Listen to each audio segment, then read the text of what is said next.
Est-ce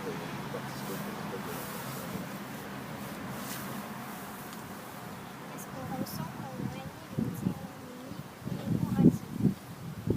On est très fiers de pouvoir participer à un tel événement. C'est tout le temps très agréable, et puis c'est une façon aussi de participer comment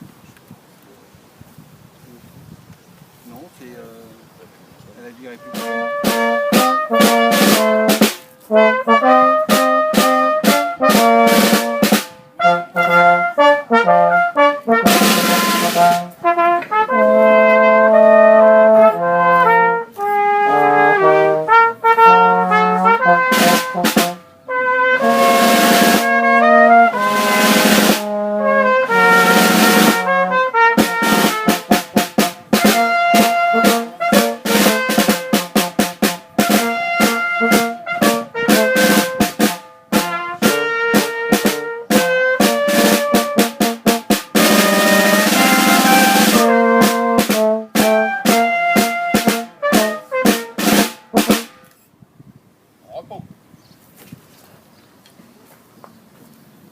Allocution de Monsieur Robin Reda.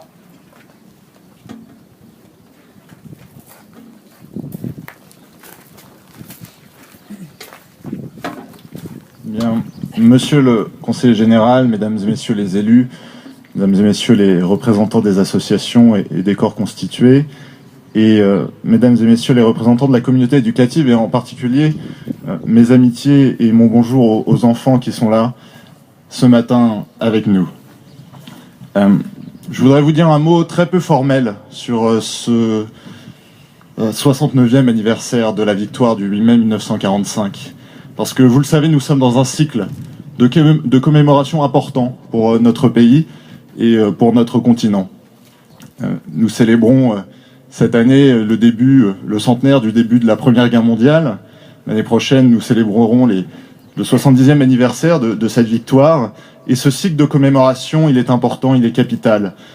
Il ne doit pas paraître désuet aux yeux de la population, des habitants, et en particulier des habitants de nos 36 000 communes en France. Parce que chaque jour, comme le 8 mai, nous sommes rassemblés dans nos villages, dans nos villes, pour commémorer ce moment important. Ce moment, il est important parce que nous devons honorer la mémoire, bien sûr, de nos aïeuls et de ceux qui sont tombés, les militaires, bien sûr, mais aussi les millions de civils, puisque cette Seconde Guerre mondiale, elle a fait plus de morts chez les civils que chez les militaires. C'est une guerre exceptionnelle par ce caractère-là.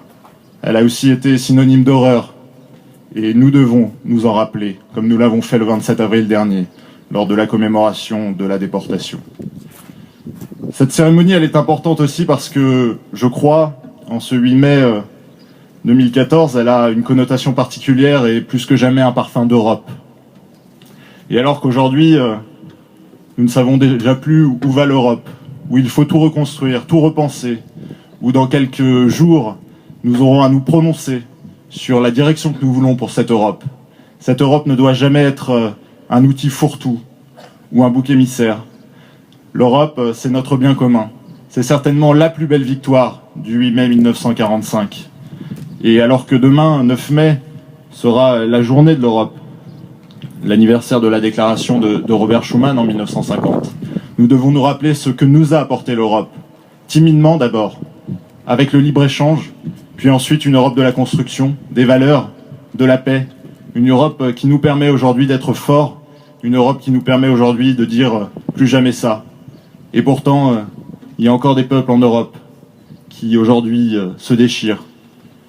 En Ukraine, au sud de la Russie, nous devons être vigilants sur ces dangers et ne pas attiser les peurs. Sinon, demain, l'Europe sera un souvenir.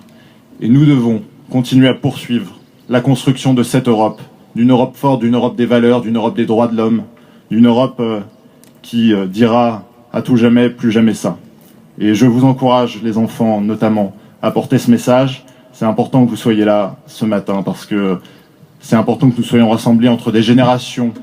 La génération de la guerre, la génération qui, comme la mienne, comme la vôtre, ne l'a pas connue et qui l'a apprise bien sûr dans les livres d'histoire, mais qui doit, à mon avis, la faire vivre régulièrement pour enseigner les leçons que nos anciens ont tirées de ce terrible moment.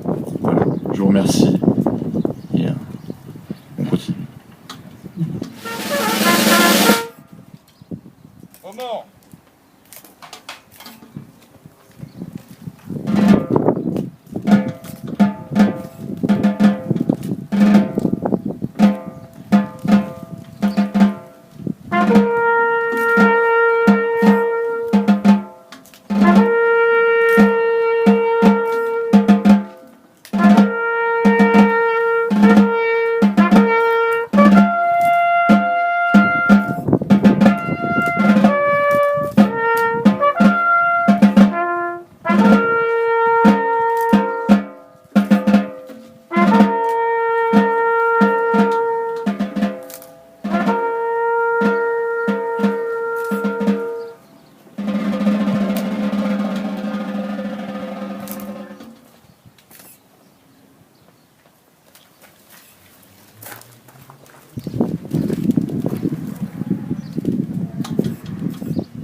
Repos.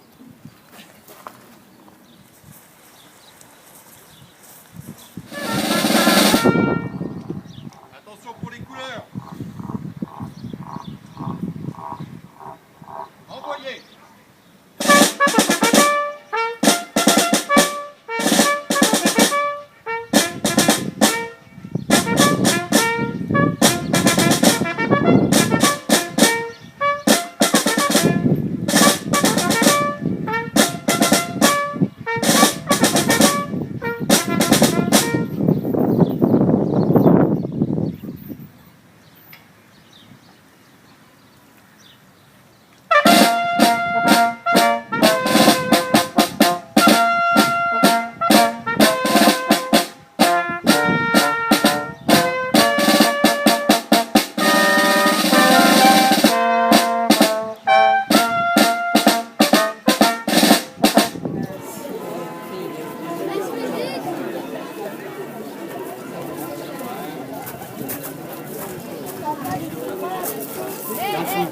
On doit y aller. Ça va. Mais elle doit pas faire.